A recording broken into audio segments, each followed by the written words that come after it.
مشاهدينا السلام عليكم ورحمة الله تعالى وبركاته. أهلا بكم في هذا العدد الجديد من ركن الكتاب.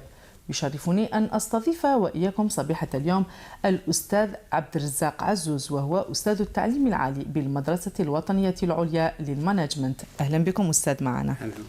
إذن كسؤال أولي نستهل به عدد اليوم، هو ما الدافع الذي أدى بكم إلى تأليف هذا الكتاب، علما أن هذا الكتاب يعد ترجمة لكتابين سابقين كنتم قد ألفتموهم من قبل؟ شكرا جزيلا، شكرا على الاستضافة. صحيح، هذا الكتاب هو ترجمة للكتاب الذي سبق له واللي كان بعنوان الكامل في الإحصاء.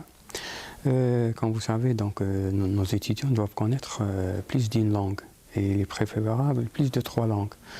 Donc j'ai essayé de traduire le livre que je l'ai écrit en arabe, en langue française, pour donner la possibilité à tous les étudiants de connaître cette discipline qui est la statistique, cette science, en langue française. إذن أستاذ، هذا الكتاب عبارة عن مرجع بيداغوجي يحمل يعني في طياته دروس الموجهة لطلبة الماستر على مستوى المدرسة العليا للمانجمنت.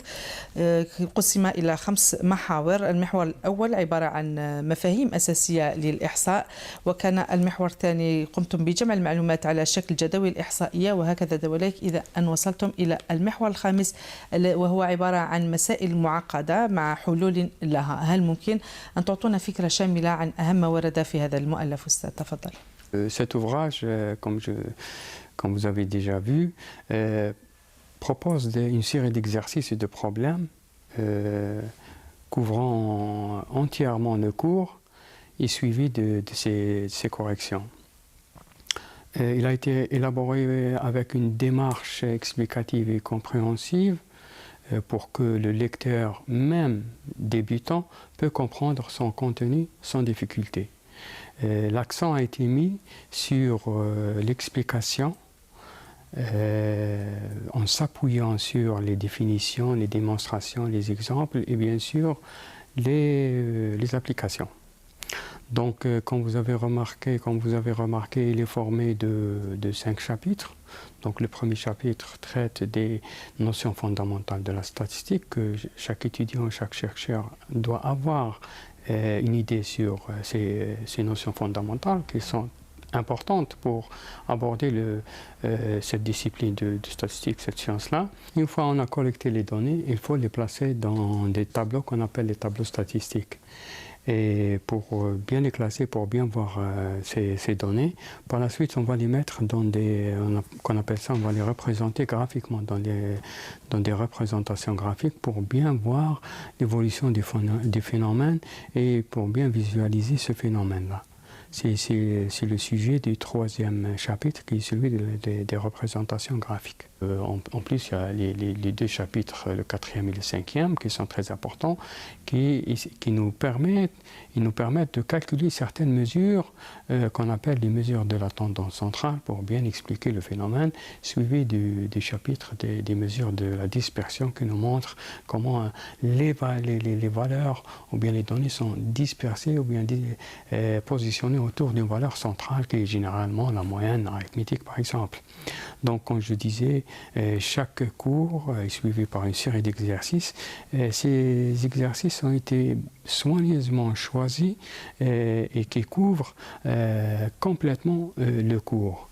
Et l'étudiant aura toute la possibilité de bien maîtriser ce cours une fois il a résolu ces exercices. هذا المؤلف بحكم أنه يعني يتحدث عن الإحصاء فهو موجه لشريحة واسعة من الطلبة، وهو موجه أيضا للأساتذة الباحثين. Justement, la première expérience du livre en arabe m'a donné l'envie de le faire en français parce qu'il a été très demandé par les étudiants dans toutes les facultés, les universités, là on enseigne la statistique. Et c'est parmi les raisons qui m'a poussé à encore avancer dans mes écritures. Et il est bien demandé Pourquoi? Parce que il a un caractère très important, celui de la pédagogie. Il est écrit avec une langue très simple, c'est méthodique et c'est pédagogique. Et il répond aux programmes proposés par le ministère de l'Enseignement supérieur et de la Recherche scientifique. Et il est bien demandé pratiquement dans toutes les universités.